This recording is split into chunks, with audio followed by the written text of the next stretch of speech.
Salam. Apa kabar semua? Haleluya.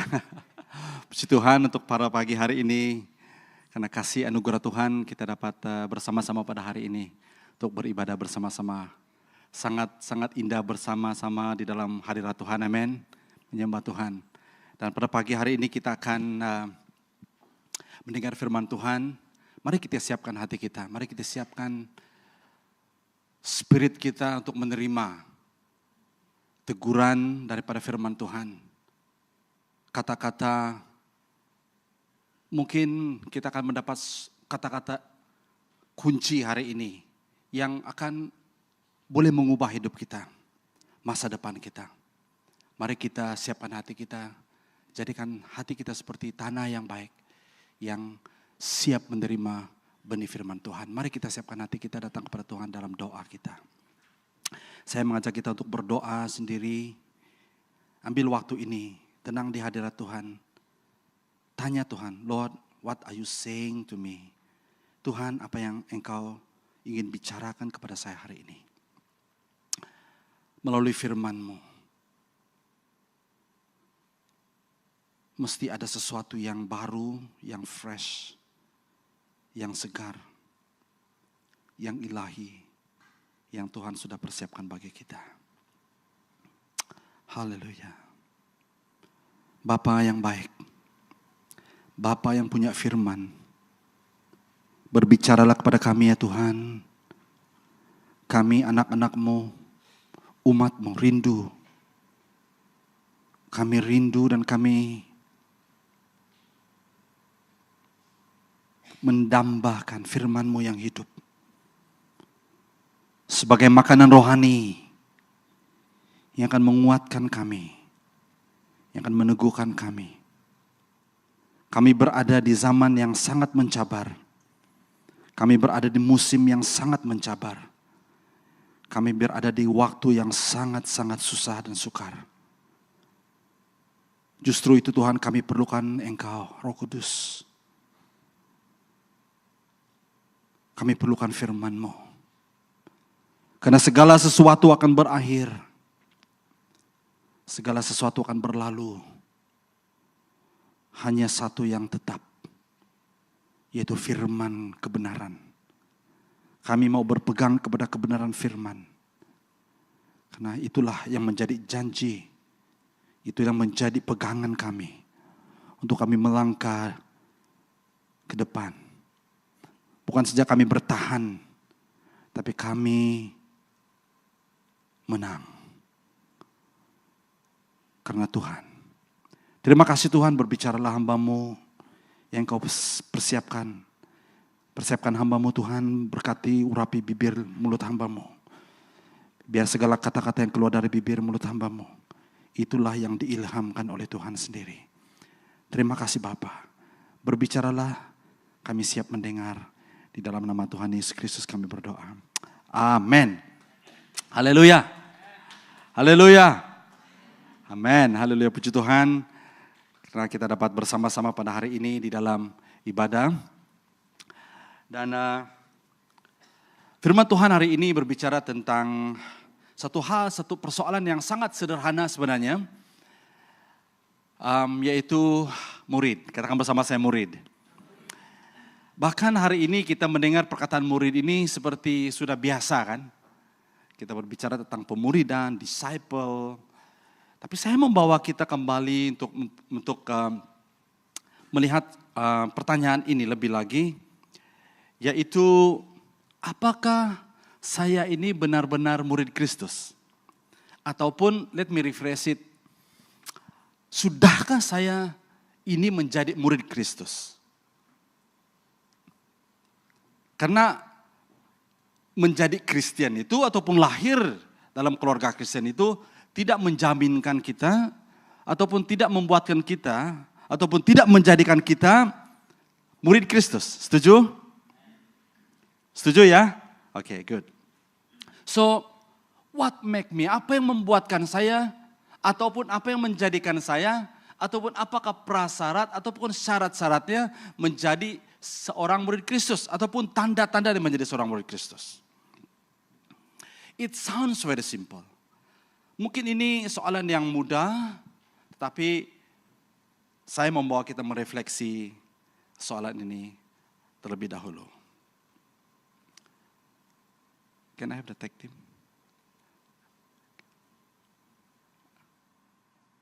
I cannot. Di sini tidak ada. Sorry, ya ada technical sedikit. Ya, tidak apa. So hari ini adalah kita akan belajar tentang apakah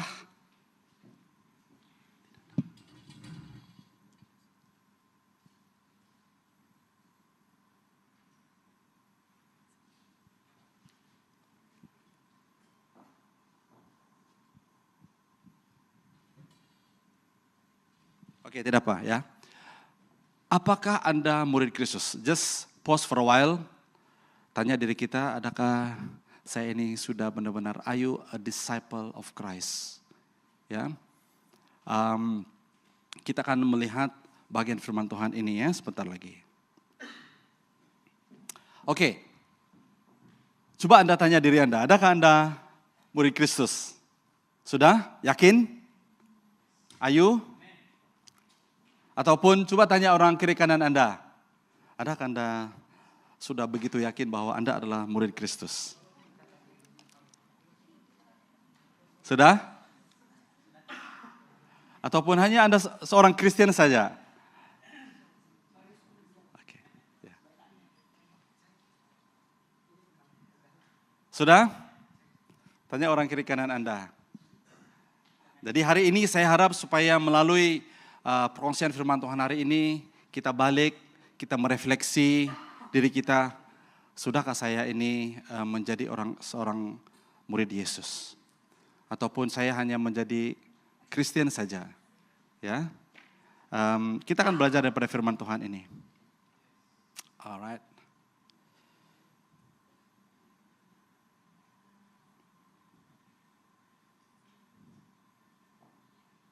Sebentar ya. By the way, ini adalah keluarga saya, keluarga kecil saya. Ini gambar 3 tahun yang lalu, jadi sudah besar-besar. Anak-anak saya sudah lebih tinggi dari saya. Are we okay?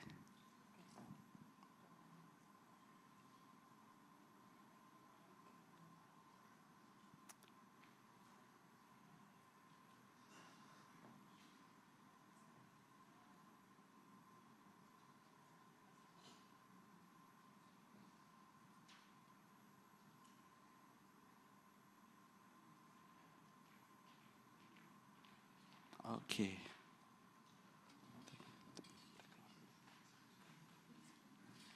Oke, thank you Gawai. Terima kasih. Beri tepuk tangan untuk Gawai. Ya.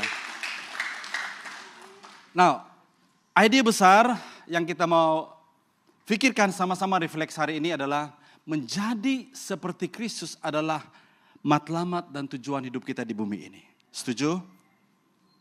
Menjadi seperti Kristus. Itu sebabnya Tuhan Yesus harus datang ke dunia ini, dia menyatakan dirinya kepada kita supaya kita ada modal. Katakan bersama saya, mau ada modal. Ada somebody yang kita boleh lihat dan dia sudah datang secara fisikal ke bumi ini supaya kita boleh memodelkan dia dan dia boleh menjadi modal kita yang utuh, yang sejati. Jadi matlamat kita di bumi ini adalah bukan untuk berjaya, bukan untuk famous, bukan untuk ya hidup senang dan semuanya. Itu semua baik, itu semua penting ya. Tetapi matlamat utama kita untuk kita hidup di bumi ini adalah menjadi seperti Kristus. Right? Nah, menjadi seperti Kristus adalah proses, katakan bersama saya proses. Adalah proses menjadi serupa dengan Kristus. Boleh paham, boleh tangkap setakat ini? So menjadi murid Kristus, karena matlamat kita adalah menjadi murid Kristus, betul? Ya, menjadi serupa dengan Kristus. Dan ada suatu istilah yang diperkenalkan oleh Alkitab yaitu murid, ya. Dan ini sangat jelas dalam pengajaran, sangat konsisten pengajaran Tuhan Yesus dari gospel, the four gospel, sampai akhirnya. Ya. Dan saya ambil satu bagian firman Tuhan di dalam Roma 8 ayat yang ke-29. Mari kita baca bersama 1, 2, 3. Karena dari mulanya dahulu Allah telah menentukan mereka yang dipilihnya supaya menjadi selaras serupa dengan rupa gambar anaknya. Dan ini sangat penting. Ini adalah gospel, ini adalah firman Tuhan yang Paulus menggabungkan, menyimpulkan tentang apa yang terjadi pada kejadian. Pada kejadian 1, 2, dan 3. Dan sampai Yesus disalibkan. Ya, dia katakan karena dari mulanya dia sedang refer kepada penciptaan. Ya, dari mulanya Allah telah menentukan mereka yang dipilihnya. Supaya apa? Tujuannya adalah supaya apa? Supaya selaras ataupun serupa dengan rupa gambar anaknya. Saya akan membawa kita melihat bagian firman Tuhan ini. Kejadian 1 ayat 27. Mari kita baca bersama 1, 2, 3. Maka Allah menciptakan manusia menurut gambarannya.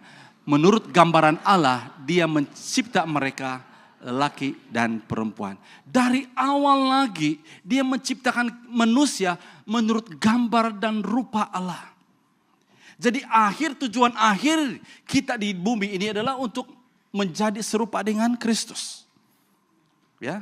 Mungkin selama di perjanjian lama mungkin manusia umat Tuhan pada waktu itu mereka tidak ada model. Mereka hanya melihat dan bahkan mendengar suara Tuhan. Mungkin seperti Daud melihat dan mendengar suara Tuhan di burning bush. Dan mereka tidak melihat dia karena kekudusan. Karena manusia tidak boleh melihat rupa dan wajah Tuhan pada waktu itu. Ya. Dan mungkin mereka tidak ada modal. Itu sebabnya di dalam perjanjian lama banyak istilah-istilah yang menjelaskan tentang pribadi Allah. Ya. Sehingga banyak nama-nama karena orang Israel setelah mereka mengalami pengalaman yang baru bersama dengan Tuhan.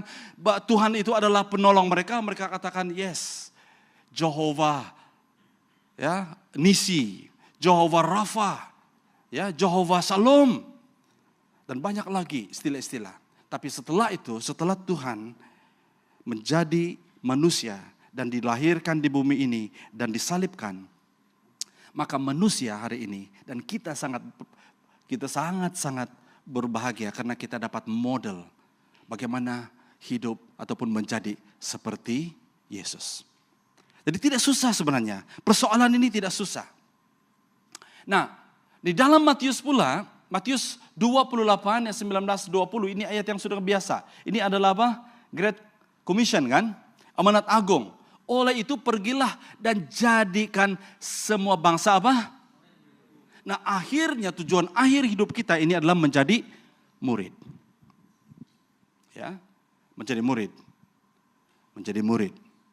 Dan seterusnya kita boleh lihat. Nah, ini teks yang saya ingin kongsikan kepada kita hari ini. Ini bagian firman Tuhan yang saya mau kongsikan kepada kita hari ini. Yang saya ambil daripada Matius 16, mulai dari ayat yang ke-21 sampai ayat yang ke-28. Boleh kita berdiri bersama-sama, kita akan baca bagian firman Tuhan ini, amin. Oke, 1, 2, 3.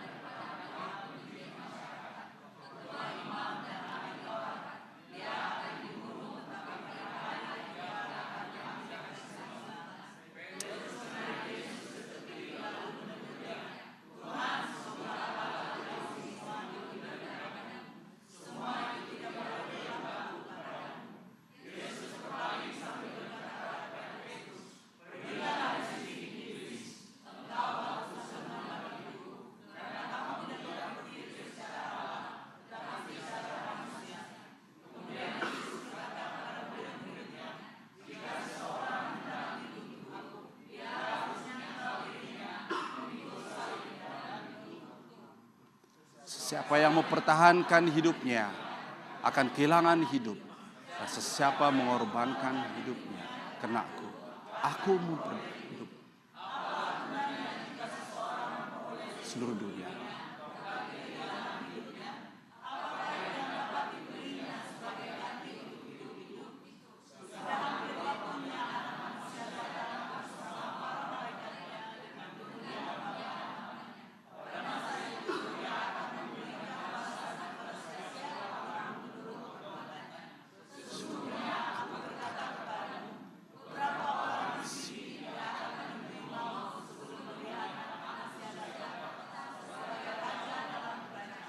Amin, amin. Silakan duduk. Terima kasih.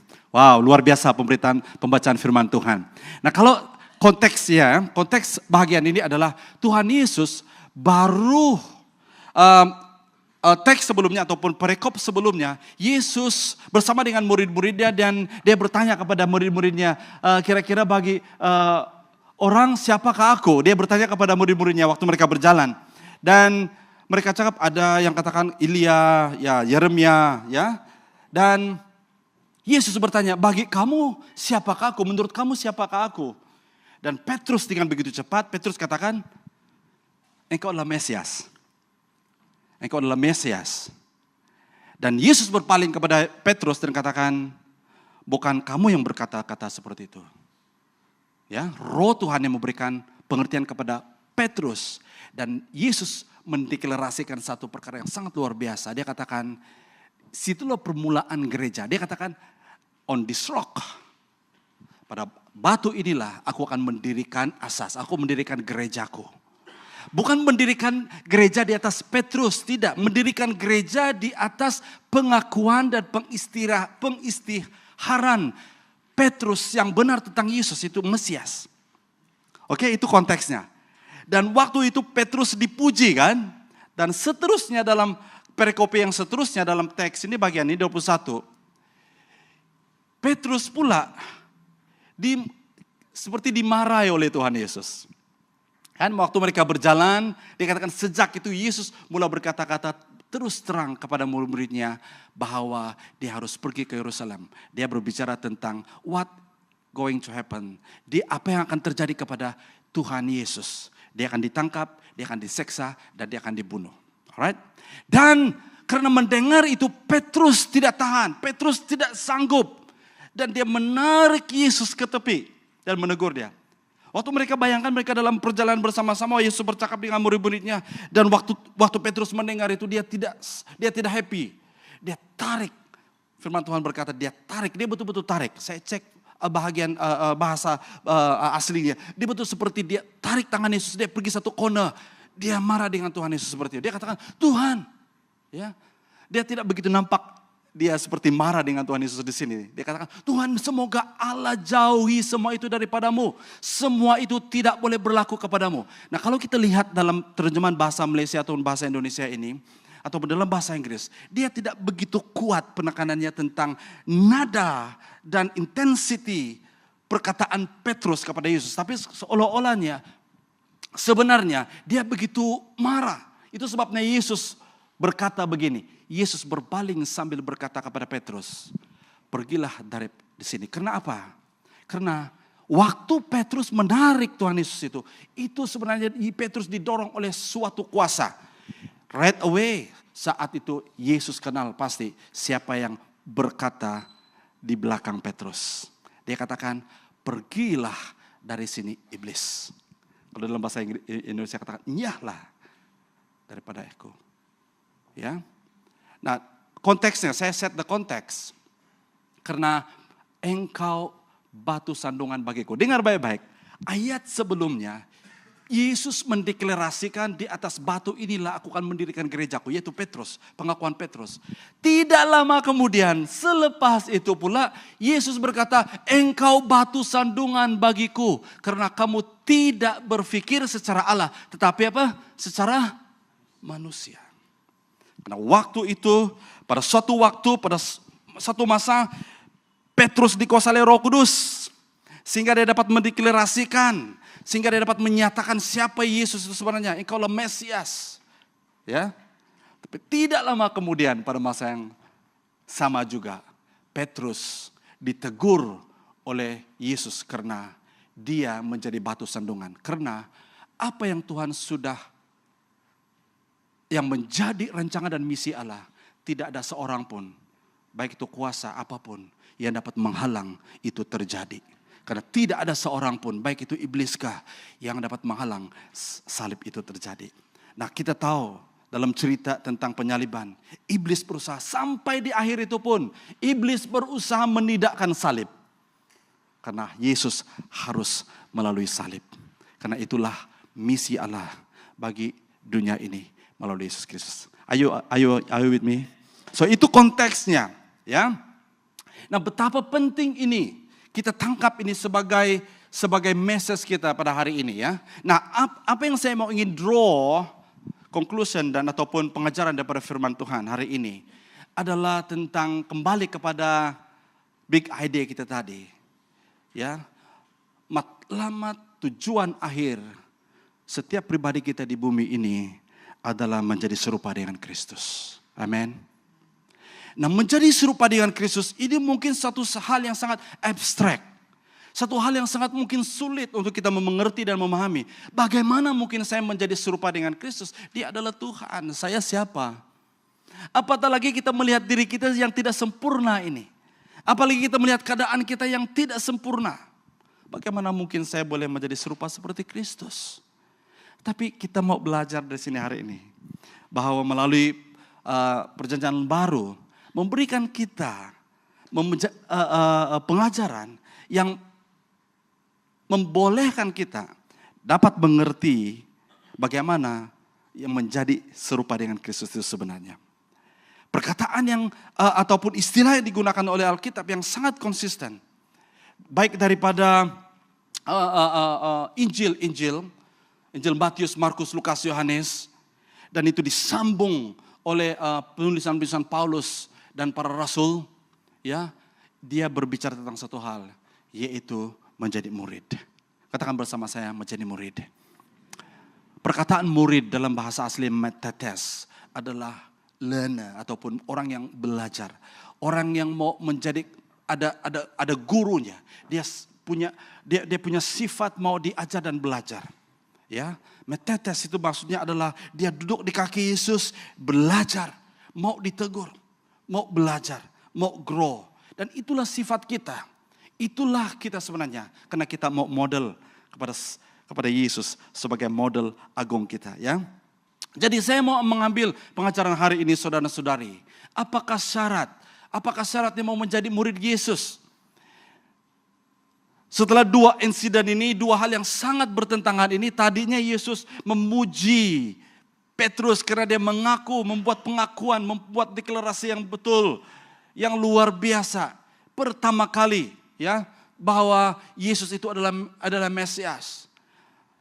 Tidak lama kemudian, orang yang sama, Petrus, dikuasai oleh kuasa kegelapan, dikuasai oleh iblis, dan ditengking dan ditegur dengan keras oleh Yesus. Tidak ada seorang pun yang boleh menjadi sandungan kepada salib, dan Petrus tidak boleh menjadi sandungan kepada salib Kristus. Setelah itu, baru Yesus mengungkapkan kalimat ini yang sangat penting, yang akan kita belajar hari ini. Kemudian Yesus berkata kepada murid-muridnya, jika seseorang hendak mengikutku, dia harus menyangkal dirinya, memikul salib, dan mengikutku. Perhatikan perkataan harus di sini. Ada terjemahan menggunakan mesti. Kalau bahasa Inggris must. Berarti saudara, ada satu penekanan yang sangat-sangat penting untuk kita hari ini. Mesti, ini bukanlah optional. Amin. Ini bukanlah menjadi murid Kristus, bukanlah optional ataupun pilihan. Tapi itu adalah keharusan. Amin.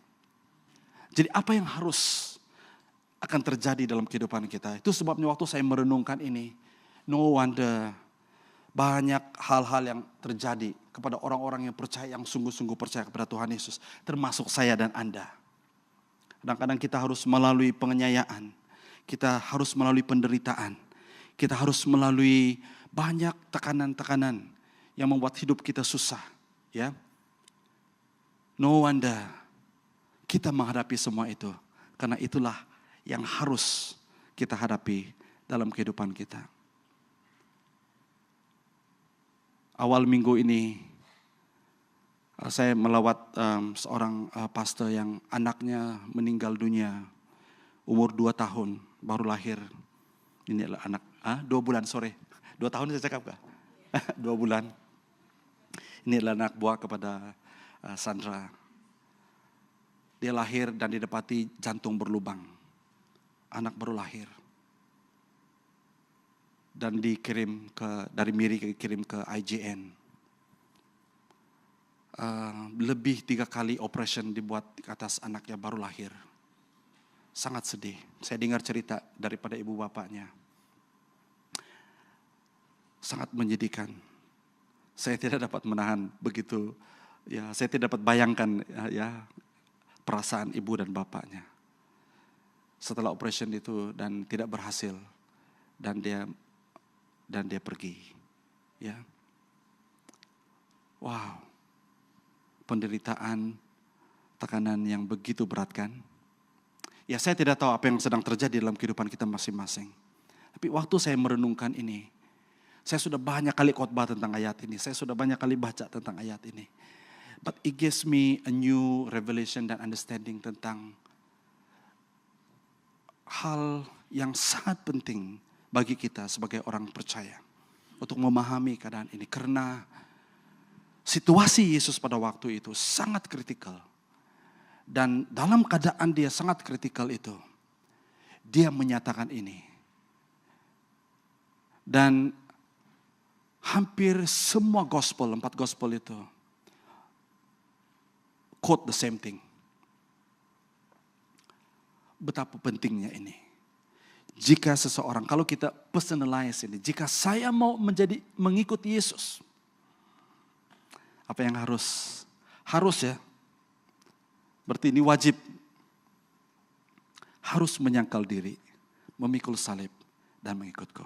Jadi hari ini saudara dan saudari jemaat Tuhan yang dikasih, firman Tuhan hari ini agak serius ya. Amin. Ya, karena God is serious with us. Sampai kita tangkap ini saudara. Sampai kita betul-betul memahami ini. Ya, baru kita mengerti dan memahami mengapa Yesus harus mati di kayu salib untuk kita. Are you with me? Nah, yang pertama dan ketiga perkara ini ya, menyangkal diri, memikul salib dan mengikuti Yesus ini adalah 3 perkara waktu saya mendalami ini saudara. Saya sadar bahwa dari awal lagi iblis sedang menyerang kita. Iblis sedang attack kita di dalam ketiga hal ini. I will show to you after this. Kita unpack firman Tuhan ini. Bagaimana iblis sedang menyerang kita dalam ketiga hal ini.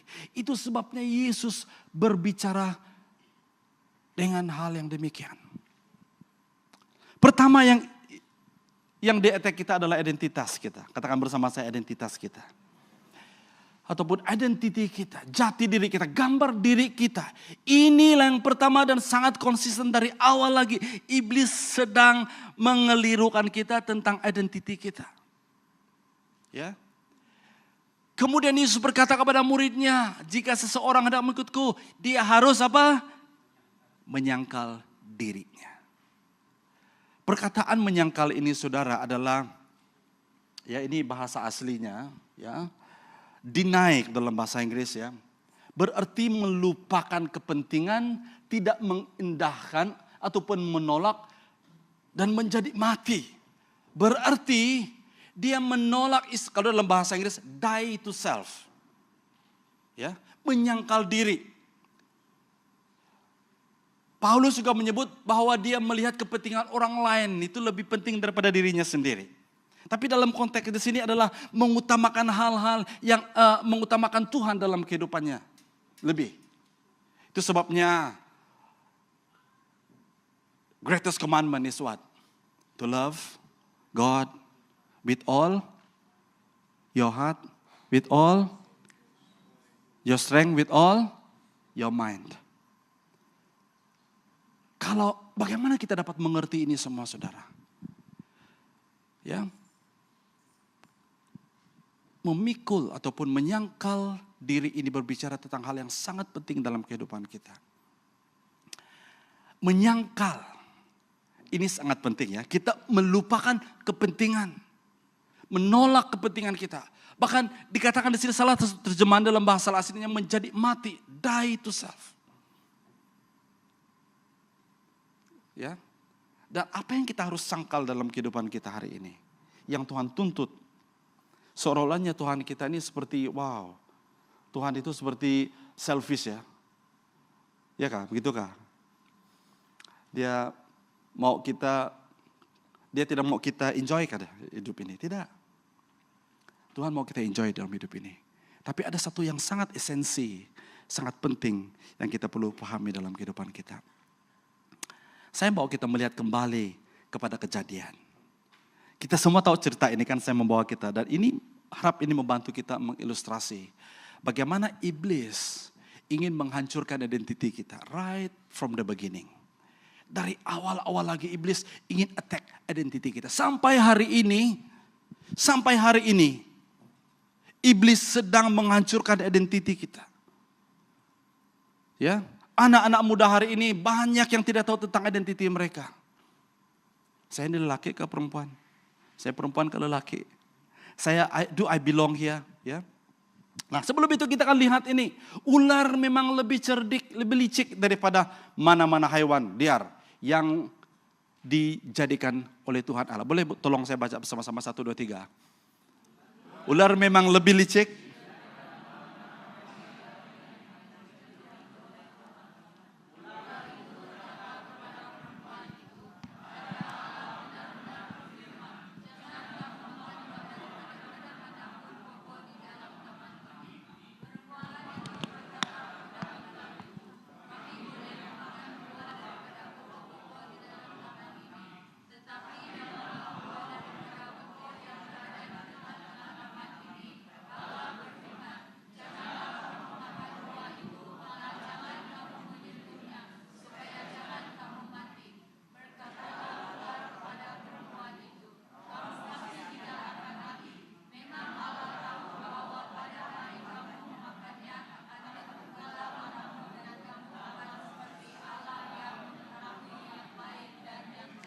Haleluya.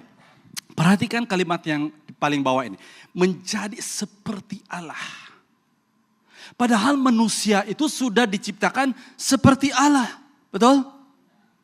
Sudah diciptakan dalam rupa dan gambar Allah. Sempurna adanya manusia pada waktu itu. Tetapi apa yang iblis attack identity itu. Betulkah kamu mati? Ya. Dia katakan tidak, kamu pasti tidak akan mati. Dia katakan mata Allah tahu bahwa pada hari kamu memakan buahnya, akan memakan, terbukalah matamu dan kamu akan menjadi seperti Allah. Dan dia tambah mengetahui yang baik dan yang jahat. Wow, pada waktu itu manusia sempurna, dia hanya tahu yang baik saja. Ya. Tapi manusia mau mengetahui yang baik dan yang jahat. Karena Allah saja yang tahu dan yang jahat. Dengar baik-baik. Sejak itu, iblis menggunakan taktik yang sama untuk attack our identity. Hari ini, bagaimanakah kita di-attack? Bagaimanakah iblis menyerang identitas kita? Ada kalimat-kalimat seperti ini, you are not good enough. Kamu tidak cukup baik. Perkataan ini sederhana sebenarnya, tetapi itu membuat hidup kita berpikir, I'm not good enough, saya tidak cukup baik, maka I have to do something untuk menjadi baik. Ya, saya tidak perlu khotbah contoh-contoh kan, banyak contoh-contoh hari ini orang tidak puas dengan hidupnya, orang tidak puas dengan sosok tubuhnya, orang tidak puas dengan keberadaannya, ya. Karena dia pikir, I'm not good enough. Apalagi kita berada di dunia yang mengutamakan performance. If you not perform well, then you're not good enough. Jadi apabila kita ditimpa dengan kata-kata yang seperti ini, ekspektasi-ekspektasi dunia hari ini, membuat hidup kita tertekan because I'm not good enough. Dan kita tertekan. Dan kita sudah kena jerat si iblis. Contoh yang kedua adalah you are not loved. Anda tidak disayang. Terutamanya kalau Anda lahir dari keluarga yang berantakan, keluarga yang broken home, sehingga Anda berpikir, oh I'm not loved by my parents, I'm not loved by my father, I'm not loved by my mother.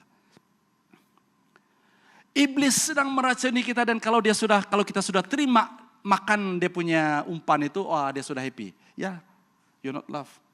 Kalau kamu betul-betul dikasih, kenapa kamu dibuang? Kamu kan seperti ini. Apabila kita di-reject, apabila kita ditolak, cinta kita ditolak, sayang kita ditolak, ya, wow, itulah yang terakhir dalam hidup kita. Sehingga ada yang mau bunuh diri sudah kan? Ya, ini bahaya ini, ya, because I'm not loved. Ini iblis ya, dia mau attack kita. Banyak lagi attack-attacknya yang lain. Saya buat contoh lagi, satu lagi. You're not forgiven. So dia mau membuat kita hidup di dalam guilt. Dia mau hidup kita di dalam apa? Rasa bersalah. Sentiasa rasa bersalah. Kamu tahu macam mana orang yang hidup dalam rasa bersalah dia harus sembunyi-sembunyi.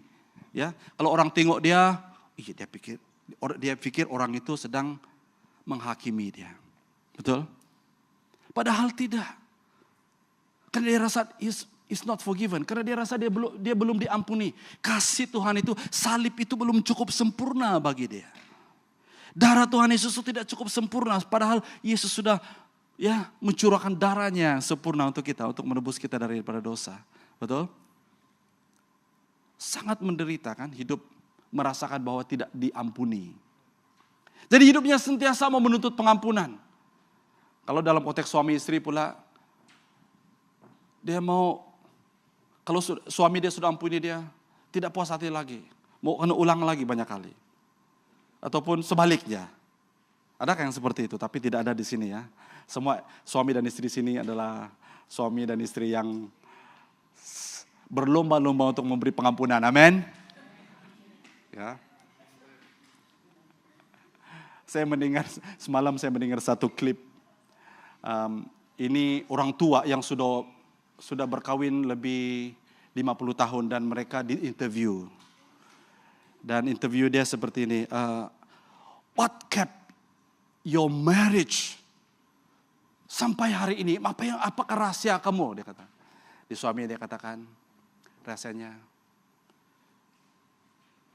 Dia katakan seperti ini. Dalam bahasa Inggris lah kira-kira. Today my wife is right. Tomorrow she's always right.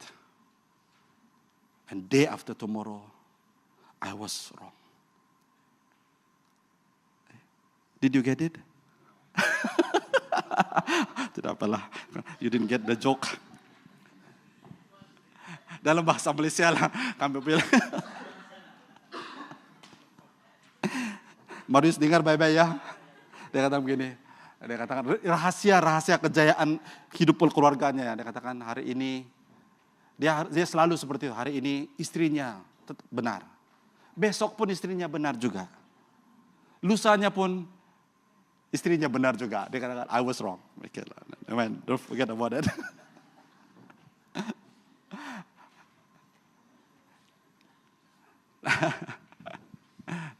Ada istilah yang mengatakan she's always right.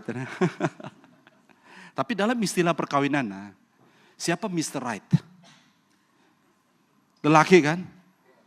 Ya, tapi terbaliklah, tidak apalah ya. Nah, poin saya di sini adalah banyak orang hari ini yang masih hidup di dalam guilt, dalam rasa bersalah, walaupun sudah diampuni. Ya. Walaupun sudah diampuni, Tuhan sudah mengampuni kita. Apa yang kita perlu terima adalah terima pengampunan Tuhan. Amin. Sangat menderita kalau kita hidup di dalam guilt, dalam rasa bersalah saja. Ya. Kalau Anda merasa bersalah hari ini, datang ke salib, datang ke kaki Tuhan Yesus, minta ampun dengan Tuhan. Ya.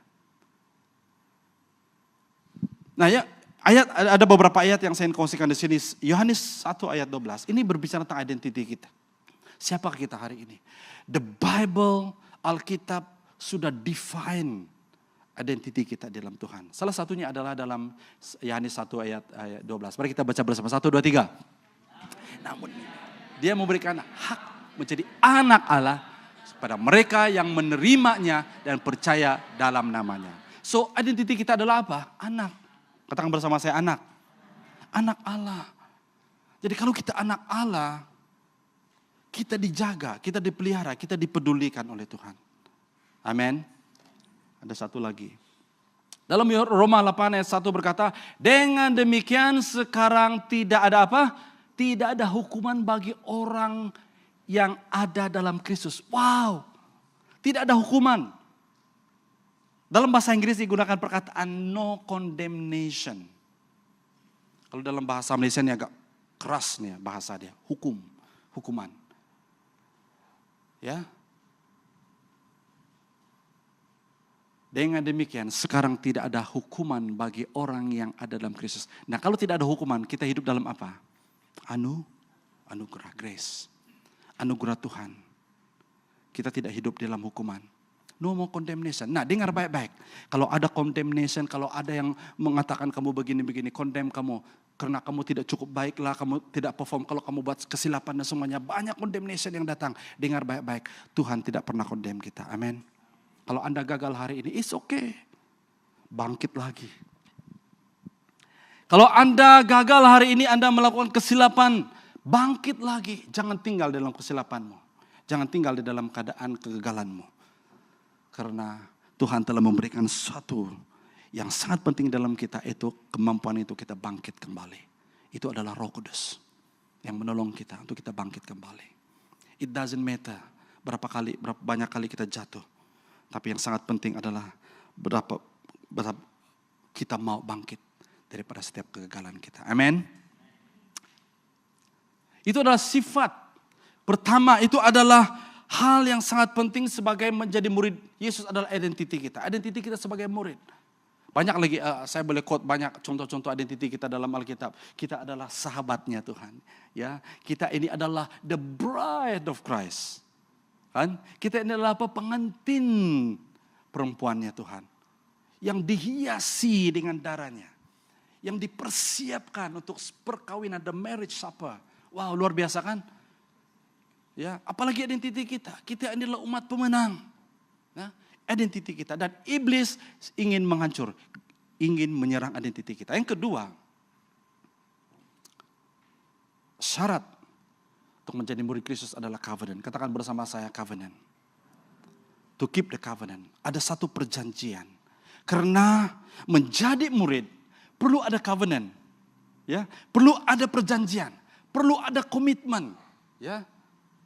Nah kemudian Yesus berkata kepada murid-muridnya, jika seorang hendak mau ikutku, dia harus menyangkal dirinya. Kita sudah belajar tadi, menyangkal dirinya.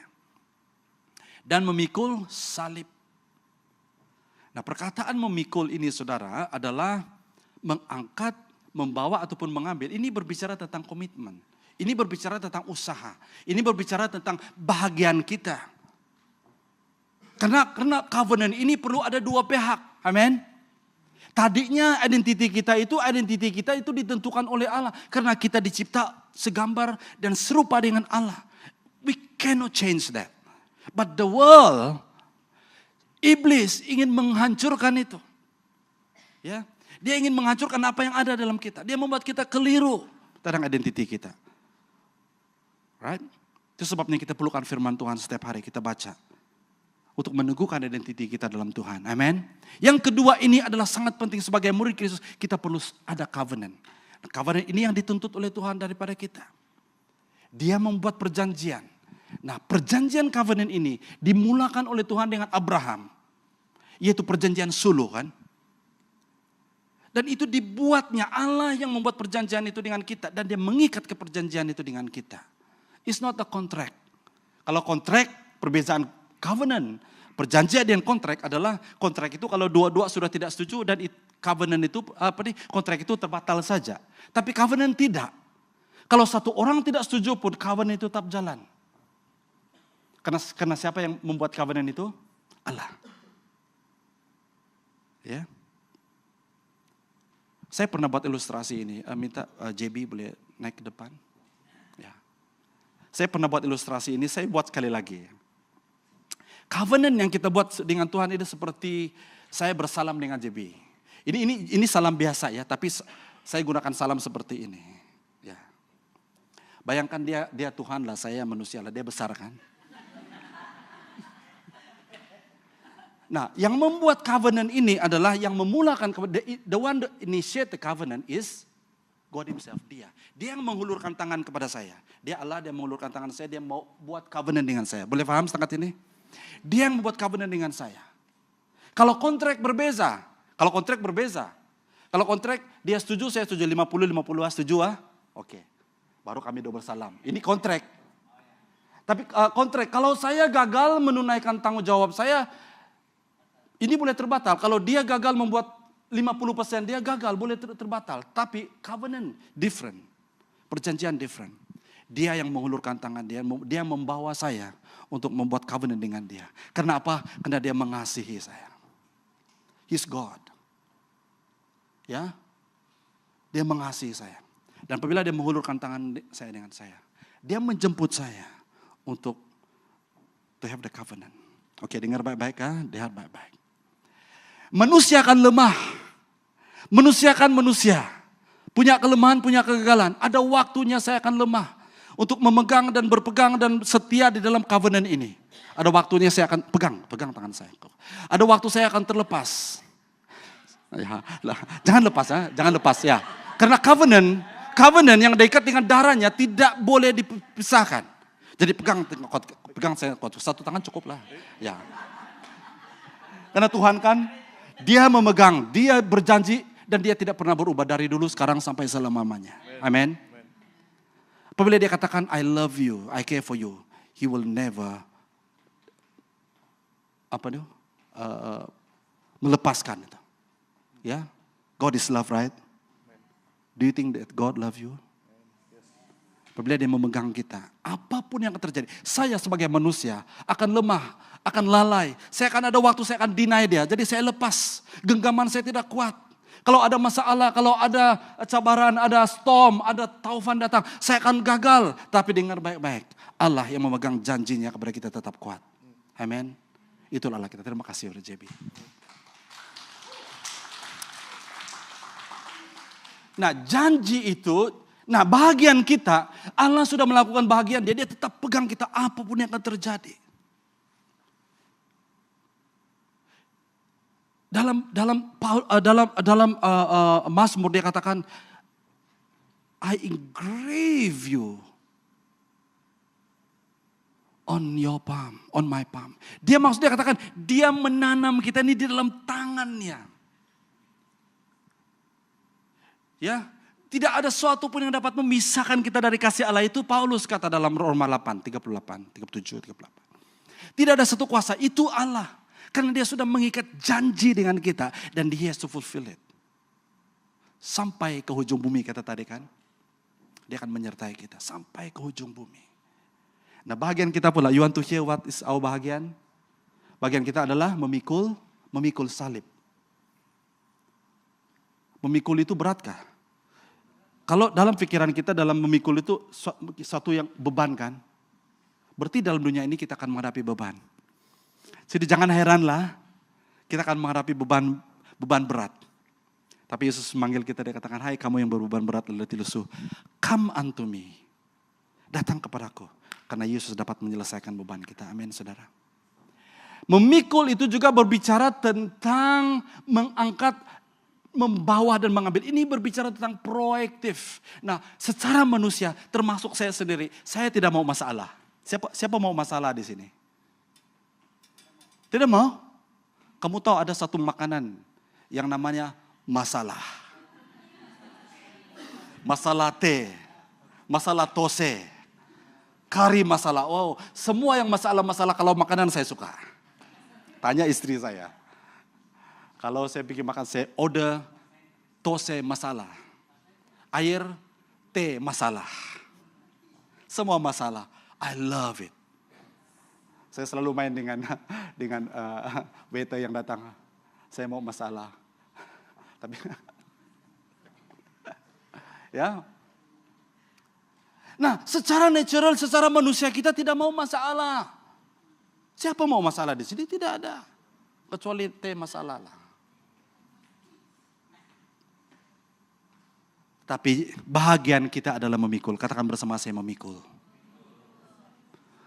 Beban itu berat ataupun ringan, saudara. Bagian kita adalah memikul. Amin. Mau tidak mau pun kita, saudara, bagian kita adalah mengambil dan membawanya. Karena Tuhan akan memberikan kita kemampuan untuk memikulnya. Amin, saudara. Dia memberikan kita kemampuan. Dalam kelemahan kita, dia akan memberikan kita kemampuan untuk mengangkatnya. Dan dengar baik-baik di sini, salib. Salib di sini bukan berbicara tentang salib Yesus. Karena none of us di sini boleh memikul salib Yesus. No. Tapi dalam konteks ini, sebab Yesus belum disalibkan lagi. Jadi murid-muridnya belum ada konsep salibnya. Tapi pada waktu itu mereka tahu bahwa salah satu cara hukuman Romawi pada waktu itu yang paling dahsyat, yang paling mengerikan adalah salib. Dan nobody like to go to that. Ya. Karena kriminal yang paling dahsyat, yang paling teruk sekali barulah layak untuk salib. Jadi murid-murid Tuhan Yesus pada waktu itu mereka tahu tentang culture salib ini, penyaliban ini. Tetapi mereka tidak melihat itu adalah salib Yesus. Karena setiap kita tidak mampu dan tidak boleh mengangkat salib Yesus. Tapi salib, saya cek tentang salib di sini adalah bukan berbicara tentang salib Yesus. Karena none of us will do.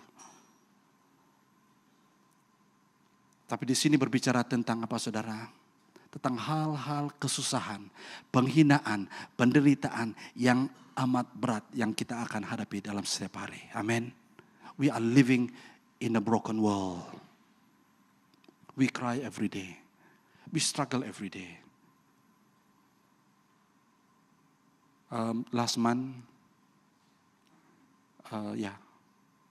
bila kita pergi Cameron tuh, bulan 6 kan. I was invited to speak for saya diundang untuk jadi ceramah di dalam family camp. Dan 2 minggu sebelum itu something was happening within me. Dan itu sebenarnya saya melalui satu bukan depression ya, stress lah ya, stress. I don't know why. Tekanan dan rupa-rupanya saya pikir sampai di sana waktu saya kongsikan dengan istri Pastor Sam Surendran, dia terus tangkap, dia kata, Pastor, I had that experience before. You are traumatized. Kamu trauma. Ya.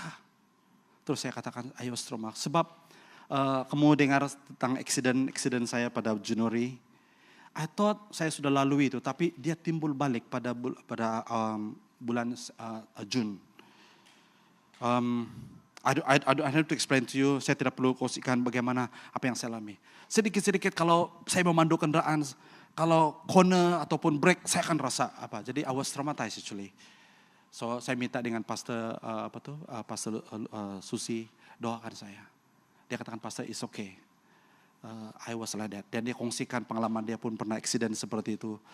Itu yes untuk dia betul-betul, dan saya ya melalui seperti itu. Dan I was asking the Lord, why? Ya. Ya, dan I have to go through that. Everybody have to go through that. I don't know about you. Ya. Ada something, dan my brother-in-law pun saya fellowship dengan dia semalam. Mungkin kamu stres ini ya. Dia cakap dengan saya, ya saya stres. Saya mengakui, saya tidak mau mengakui itu. Orang katakan kamu trauma. No. I'm not trying to be spiritual, but I try to deny it. But it is, you know. God allow me to go through it to understand what stress, what trauma is all about. Ya. Nah, saudara-saudara yang saya kasih, apapun trauma, apapun stres, apapun beban berat, kesusahan, penghinaan yang Anda hadapi hari ini, dengar baik-baik. The God yang telah membuat covenant dengan kita will never let you down. Berikan kemuliaan bagi Tuhan kita. Itu Tuhan yang kita sembah. Betapa berat pun salib, penghinaan, kesusahan, penderitaan yang kau alami, dengar baik-baik. God akan memberikan kemampuan untuk kita mengangkat salib kita. Yang terakhir, ya sebelum itu ya ada beberapa ayat ya untuk kita di sini. Yakobus 1 ayat 12. Mari kita baca bersama 1, 2, 3. Diberkatilah orang yang tabah menghadapi pencobaan. Bila mereka berjaya menangani cobaan itu, mereka akan mendapat mahkota kehidupan yang telah dijanjikan Allah kepada orang yang mengasihinya. Wow, wonderful. Jadi perspektif kita tentang salib, perspektif kita memikul beban berat itu betul, perbetulkan itu. Dan kita katakan, yes, I know. Saya dapat menanggung semua ini. Karena Tuhan. Saya dapat menanggung semua ini. Dan dapat melewati semua ini. Karena Tuhan. Karena ada mahkota kehidupan. Adalah satu ayat lagi. 1 Korintus 15, 58. 1, 2, 3.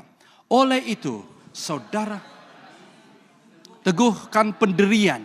Jangan berganjak dan bersungguh-sungguhlah dalam pengabdianmu kepada Tuhan. Kamu tahu bahwa dalam Tuhan jerih lelahmu tidak akan sia-sia. Nobody knows. Maybe tidak ada orang tahu Anda menangis sendiri-sendiri di rumah. Anda keluar, mungkin Anda, tapi di dalam kamar Anda, di dalam rumah Anda, bila bersendirian. You are down. Mungkin Anda sakit, mungkin Anda mengalami tangisan. Dengar baik-baik. Tuhan tahu semua itu. Setiap air mata kita Tuhan tahu. Mungkin pastor kamu tidak mengerti. Mungkin si leader kamu tidak mengerti. Ibu bapak kamu mungkin tidak mengerti. Orang yang rapat dengan kamu mungkin tidak mengerti. Tapi dengar baik-baik. Allah kita mengerti dan dia tahu. Amin saudara. Tapi dia apa yang dia tuntut kepada kita? Pikul. Bagian kita adalah memikul. Bagian kita adalah ambil. Bukan menolak masalah itu. Ambil. Go through it. Face it. Yang ketiga yang terakhir adalah destiny. Hal ketiga yang selalu di-attack oleh iblis adalah destiny kita, tujuan hidup kita. Banyak orang hari ini saudara, umur sudah 40 tahun, 50 tahun, mungkin sudah 60 tahun, masih bingung lagi tentang tujuan hidupnya. I'm not speaking about you, I'm speaking about somebody else. Masihkah Anda hari ini bangun pagi-pagi, kenapa saya ini? Apa saya ini? Tidak tahu tujuan hidup kita, saudara. Ya, karena iblis sedang attack, karena iblis sedang menyerang, karena iblis sedang attack destiny kita. Dengar baik-baik. Waktu Tuhan menciptakan Adam dan Hawa, dia menciptakan Adam dan Hawa dengan tujuan yang jelas. Kita boleh baca itu dalam Kejadian 1 ayat 27. Ya. Dia sangat jelas dengan tujuan dia menciptakan manusia. Nah, mari kita lihat ayat ini dulu. Yang pertama, dia mengatakan menyangkal dirinya. Ya, diri kita. Die to self. Yang kedua, memikul salib. Dia menjemput kita untuk memikul beban. Dan yang ketiga, yang terakhir, menjadi murid Yesus adalah mengikutku. Mengikut perkataan mengikut ini berbicara tentang kita berada di belakang. Ya, dan sedang menuju ke arah. Karena kalau kita di depan saudara, Tuhan Yesus di belakang, kita tidak tahu arah mana yang harus kita pergi, bukan? It's very simple understanding. Tapi apabila Yesus ada di depan kita, walaupun itu susah, walaupun jalan itu berat, walaupun jalan itu mungkin ya menuju kepada maut seperti itu. Tapi apabila Yesus ada di depan, kita di belakang, Tuhan akan tetap membela kita. Amin saudara. Jadi posisi kita adalah di belakang. Jangan kita di depan. Ya. Haleluya.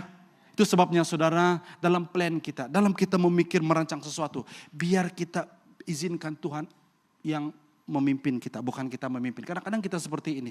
Tuhan ini saya mau apa, saya mau apa. Nah, Tuhan berkati. Ya. Ini plan saya Tuhan apa. Nah, Tuhan berkati. It's not that way. We should allow God to speak to us first. Izinkan Tuhan yang memimpin kita. Nah, kenapa saudara? Karena manusia selalu mau mengikut apa yang kita mau. Tapi Tuhan tahu yang terbaik untuk kita. Amin. Mengikutku, follow me, is a very important aspect dalam kehidupan kita. Mengikuti Yesus. 1 Petrus 2:21 berkata, 1, 2, 3.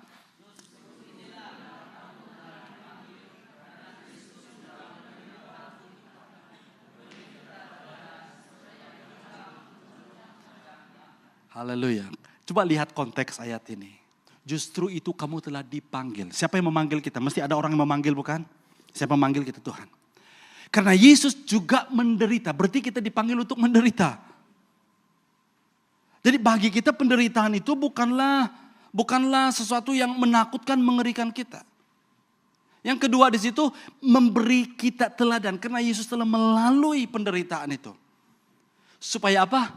Kita mengikut jejak langkahnya. Jejak langkah apa? Penderitaan. Jadi if you are in a situation, kalau Anda berada dalam keadaan susah hari ini, berada dalam beban berat hari ini, Anda berada di tempat yang betul, saudara. I'm not saying that God wants to keep you dalam masalah saja, tidak.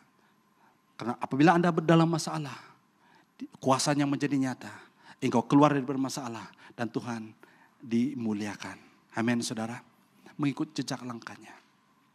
Bagaimana kita menjadi umat pemenang kalau kita tidak berada di dalam pencobaan, kalau kita tidak berada di dalam pertandingan, kalau kita tidak berada dalam keadaan situasi, kita tidak akan menjadi menang. Ya, kita hanya menjadi menang apabila kita mengalahkan semua cabaran dalam kehidupan kita. Matius 4:19, 1, 2, 3.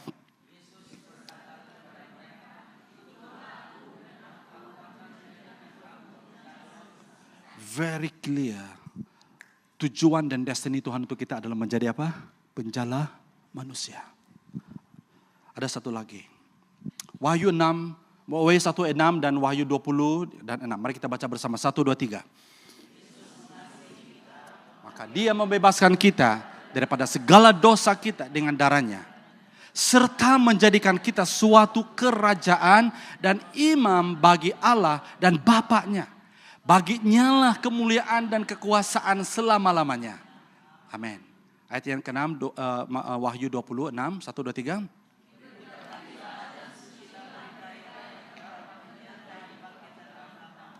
Kematian kedua tiada kuasa atas mereka. Mereka akan menjadi imam Allah dan Kristus. Dan akan memerintah di sisinya selama 1000 tahun. Nah, tujuan Allah untuk kita sebagai muridnya adalah menjadi kerajaan. Menjadi imam yang akan memerintah. Katakan bersama saya, memerintah. Nah, murid diajak oleh Tuhan untuk memerintah bersama dengan Dia. Kalau kita tidak menjadi murid, engkau tidak layak memerintah bersama dengan Tuhan. Hanya muridnya saja yang layak untuk memerintah bersama dengan Tuhan. Ini hanya contoh yang saya ingin kongsikan hari ini, saudara. Bahwa Tuhan punya plan yang besar untuk kita. Bukan hanya untuk kita hidup di dunia ini, consume, enjoy, dan after that, die. No, Dia punya rencangan yang luar biasa. Dia mati di kayu salib supaya kita menjadi muridnya. Supaya kita mengikut jejaknya. Kita kenal identiti kita. Kita kenal covenant. Kita kenal perjanjian yang sudah kita buat dengan Dia. Dan berjalan bersama dengan Dia. Walaupun susah, walaupun menderita kita terus setia berjalan bersama dengan Tuhan. Karena Dia mau membawa kita untuk memerintah bersama-sama dengan Dia. Siapakah murid Kristus, saudara? Sebagai aplikasi hari ini, identiti kita. Gambar diri saya adalah utuh, adalah strong, adalah tidak dapat digoyahkan di dalam Kristus. Dan tidak ditentukan oleh apa orang kata tentang hidup saya. Amin. Mulai hari ini sudah tengkap itu dalam hatimu. Ya, hidup saya ditentukan oleh Tuhan. Firman Tuhan yang define my identity. Yang kedua adalah covenant. Kita sudah diikat dengan perjanjian. Perjanjian darah Tuhan Yesus. Mari kita berpegang teguh pada ikatan perjanjian dengan Allah. Saya suka dengan lagu ini. Sekali Yesus, selama-lamanya Yesus. Amin, saudara. Never. Minggu lalu kita belajar tentang murtad kan. Adakah tempat dalam kerajaan Allah bagi orang murtad? Kalau mengikut firman Tuhan, tidak ada. Ya. Jadi mari kita berpegang. Yang ketiga adalah destiny kita. Kita sentiasa, kita taat setia, berjalan mengikut jejak Yesus. Nah, jejak Yesus itu adalah jejak penderitaan, tapi kemenangan. Ya, jejak Yesus itu adalah keadaan yang bukan yang senang-senang seperti kita, tapi dengar baik-baik. Tuhan tidak mau kita ini susah-susah. Dia ada caranya yang tersendiri. Ya. Apapun yang terjadi, tapi dalam konteks firman Tuhan hari ini, Dia mengingatkan kita, ada 3 perkara yang Dia mau, yang menjadi syarat ataupun prasyarat untuk kita menjadi muridnya apa adalah identiti kita dalam Yesus. Yang kedua adalah covenant, ikatan janji, dan destiny kita dalam kehidupan kita. If you have these 3, engkau adalah murid Kristus, saudara. Amin. Haleluya. Kalau Anda sudah ada ini ketika Anda dengan begitu yakin, saya adalah murid Kristus. Kita lagi tidak perlu dibingungkan, tidak perlu lagi di-confuse oleh dunia ini. Am I truly a disciple of Christ? Sekarang Anda boleh jawab kan? Adakah Anda seorang murid Yesus? Apa jawaban Anda? Yes, yes, yes. Destiny saya jelas. Identity saya jelas. Apakah respon kita hari ini, saudara? Apakah penerapan kita hari ini? Adakah saya ini murid Kristus? Yes, kamu sudah jawab. Siapakah saya di dalam Kristus? Yes, identity kita. Apakah komitmen saya terhadap Yesus? Apakah yang saya harus lakukan? Dia sudah memberikan komitmen, dia sudah berjanji, dia mengikat janji dengan saya. Apa komitmen saya hari ini? Apakah tujuan hidup saya hari ini? Bangun pagi, apakah tujuan hidup saya? Saya mau akhiri dengan cerita ini ya. Ini adalah petikan yang saya ambil daripada kesaksian seorang pastor bernama Pastor Pham Nguyen Trong, Vietnam. Dia orang Vietnam. Pada tahun 1980. Ini cerita benar. Dan ini kata-katanya yang saya quote, dia katakan, Tuhan tidak selalu menghentikan badai dalam hidup kita. Malah kadang-kadang dia justru mengirimkan badai untuk menyelamatkan kita. Wow, it changed our perspective about life. Betul? Tidak orang suka badai. Ya, tidak orang suka. Tapi kadang-kadang Tuhan menggunakan badai itu untuk menyelamatkan kita. Ceritanya seperti ini. Pada tahun 1980-an Pastor Pham ini dia melayani di Vietnam Utara ya. Dan dia sudah kenal Tuhan dan dia begitu aktif di dalam pergi ke kampung-kampung, ke desa-desa terpencil.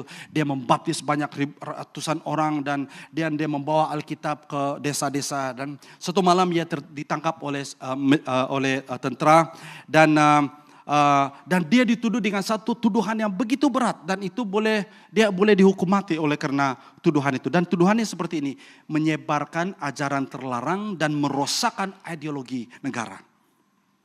Ini adalah macam is a national threat, macam ini ancaman bagi negara mereka. Jadi dia ditangkap dan obviously dia akan dijatuhkan hukuman mati. This is a real story. Dia dijatuhkan hukuman mati. Pada hari eksekusi itu, pada hari dia ingin dibunuh, dan dia diikat di satu tiang, dan tentara sudah sedia dengan pasukan bersenjata untuk menembak dia. Whole and behold, Pastor Trong menutup mata dia dan dia berdoa seperti Stefanus. Dia katakan, ya kan kita cerita dalam Stefanus Kisah Para Rasul 7. Dia katakan, ya Tuhan, terimalah rohku. Dia sudah pasrah. Dia di-challenge untuk mengkhianati Tuhan ataupun murtad, tapi dia tidak. Dan dia diikat. Dan waktu itu, setelah dia berdoa, tiba-tiba langit gelap menjadi gelap gelita. Badai datang begitu kuat. Badai dan angin kencang bertiup. Hujan deras turun dengan petir menyambar dan dapat bayangkan situasi seperti itu. Sehingga prajurit tentara yang sudah sedia dengan sinapangnya berlari tidak tahu kemana. Dan komandan berteriak. Dia katakan bubar. Dan apa yang terjadi untuk pendekkan cerita. Ketika badai berlangsung beberapa jam. Pastor Pham dia menutup matanya. Dan setelah dia melihat. Banyak orang sudah tidak ada di situ dan eksekusi itu tidak dijalankan. Dia tidak jadi ditembak mati dan dia diturunkan, dibuka ikatan dan dibawa ke dalam penjara. Dan keesokan harinya perintah eksekusi itu dibatalkan tanpa alasan. Ini direkod ya. Dan beberapa minggu kemudian secara diam-diam dia dibebaskan dan dilanjutkan pelayanannya sampai ke luar negeri. Dan dalam kesaksiannya, ini kalimatnya, dia katakan, Tuhan tidak selalu menghentikan badai dalam hidup kita. Yes, God can do. Ada banyak cerita Tuhan menghentikan badai dalam hidup kita, amin. Tapi kadang-kadang, if badai itu datang, karena perspektif kita tentang hidup itu sudah berubah. Karena memikir itu adalah bahagian saya. Identiti saya jelas. Saya tidak keliru tentang identiti saya dalam Yesus. Janji saya, komitmen saya, covenant saya dengan Tuhan Yesus saya memikul, siap memikul. Dan terus berjalan dalam destiny yang jelas. Mari saya mengajak pemimpin pujian. Saudara-saudara yang saya kasih dalam nama Tuhan Yesus Kristus. Jika ada badai yang datang, mungkin ini badai yang dikirim oleh Tuhan. Jangan anggap itu badai membuat Tuhan, oh kejamnya Tuhan. Waktu saya berdoa untuk pastor yang anaknya meninggal baru 2 bulan karena jantung berlubang. Saya tidak tahu sebenarnya apa saya mau doakan. Standar doa adalah saya doakan untuk penghiburan saja. Tapi saya tidak tahu apabila saya mendalami. Ya. Mungkin suatu hari nanti dia akan temukan jawabannya. Kadang-kadang dia mengirim badai dalam hidup kita. Bukan badai untuk menghancurkan hidup kita.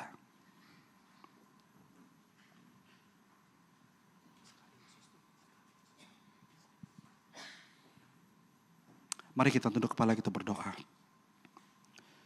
Tuhan sanggup campur tangan secara supernatural dalam keadaan, dalam saat yang paling genting, paling susah. He's God, He's in control. Amen. Bagi kita mungkin mustahil, mungkin ada situasi yang kita mungkin pikir, loh mustahil. Dengar baik-baik. Tuhan kita adalah Allah yang dapat melakukan hal yang tidak mustahil menjadi mustahil.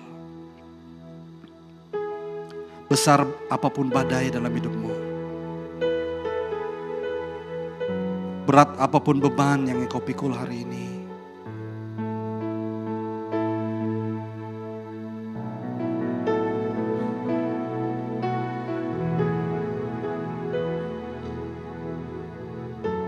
mari kita belajar datang kepada Tuhan. Karena iblis juga sedang menyerang identitas kita. Dia sedang menyerang komitmen kita.